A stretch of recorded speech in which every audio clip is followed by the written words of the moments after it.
ఒకవైపు ఎండలు మండుతుంటే జనమంతా అల్లాడిపోయారు. ఏషియాలోనే అత్యంత ఉష్ణోగ్రతలు నమోదైన ఏడాది 2024 మే. మే రెండో వారానికి వచ్చేసరికి మరి ఈ వాతావరణం పూర్తిగా మారిపోయే అవకాశం ఉందని వాతావరణ శాఖ అధికారులు స్పష్టంగా చెప్తున్నారు. రానున్న 4 రోజుల్లో వర్షాలు మరి రాష్ట్రాన్ని ఋతుపవనాలు రాష్ట్రాన్ని తాకి వర్షాలు కురిసే అవకాశం ఉంది.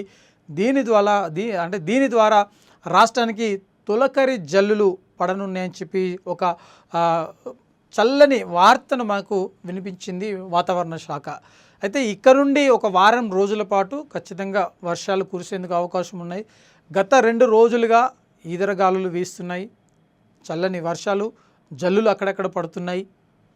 నైరుతి ఋతుపవనాలు రాష్ట్రాన్ని తాకిన తర్వాత ఈ వర్షాలు విస్తారంగా కురిసే అవకాశం ఉంది. ఒకవైపు మే నెలలో తారాస్థాయికి ఉష్ణోగ్రతలు చేరిన తర్వాత స్థానికులు జనాంగం అందరూ కూడా అల్లాడిపోయారు. ఈ వేడిని తట్టుకునే పరిస్థితి లేదు అని చెప్పేసి బెంబేలెత్తిన పరిస్థితి ఉంది. కొన్ని చోట్ల ప్రాణాలు కూడా కోల్పోయారు. మరొక వైపు వాతావరణ శాఖ ఇటు రాష్ట్ర ప్రభుత్వాలు కూడా ముందస్తుగానే హెచ్చరికలు జారీ చేయడం జరిగింది.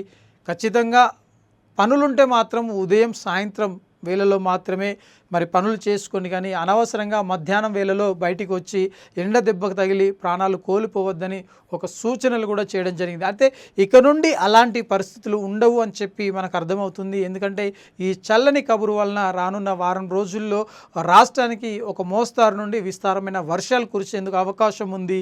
వాతావరణం ఇప్పటికే చల్లబడింది. మరొక వైపు రైతులు కూడా తాము సాగు చేసేందుకు సిద్ధమవుతున్నారు, దుక్కులు దున్నుతున్నారు పరిస్థితి.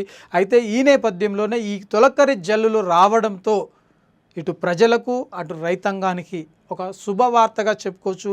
వారు అంటే ఉష్ణోగ్రతల నుండి అత్యధిక ఉష్ణోగ్రతల నుండి వాతావరణం పూర్తిగా చల్లబడి సాధారణ కంటే కూడా తక్కువ ఉండే అవకాశం ఉంది. మరికొన్ని ప్రాంతాల్లో వర్షాలు విస్తారంగా కురవడం వలన రైతులు కూడా తమ సాగుకు పదును పెట్టేందుకు అవకాశం కనిపిస్తుంది. కాబట్టి ఈ 4 రోజులు లేదంటే ఈ వారం 10 రోజులు వర్షాలు విస్తారంగా కురిస్తే రైతన్న ముఖంలో వెలుగులు, ఇటు స్థానికులు కూడా వారి చిరునవ్వు తప్పదని చెప్తున్నారు.